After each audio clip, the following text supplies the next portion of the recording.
Cette journée est destinée à aider tous les chrétiens à prendre conscience de la place capitale de la vie consacrée dans la vie de l'Église. La vie consacrée est capitale.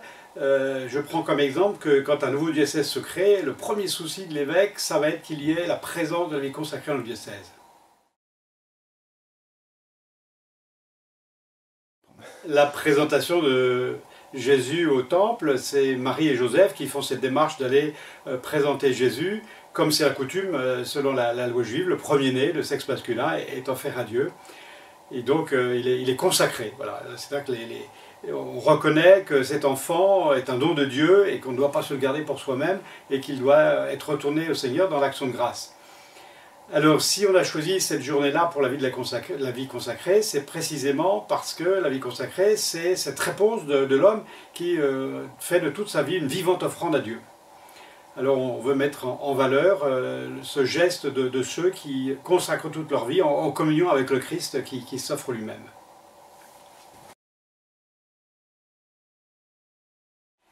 Ils peuvent témoigner en vivant vraiment leur vie consacrée à fond. Il ne s'agit pas de faire de la publicité, vous voyez, on n'est pas dans le marketing, mais il s'agit que d'une part, les consacrés vivent à fond leur vie consacrée et que d'autre part, l'ensemble des chrétiens prennent conscience de cette nécessité de la vie consacrée, que ce n'est pas un petit superflu, ce n'est pas la cerise sur le gâteau, mais c'est vraiment quelque chose qui est fondamentalement essentiel pour la vie chrétienne.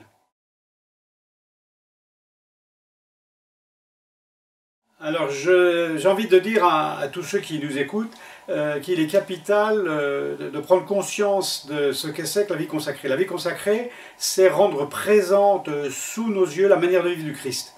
Des consacrés, c'est des personnes, hommes ou femmes, qui ont entendu cet appel à vivre le baptême de manière assez radicale, en choisissant la pauvreté comme le Christ vient dans la pauvreté, en choisissant l'obéissance à Dieu plutôt que l'obéissance à soi-même, à ses désirs personnels.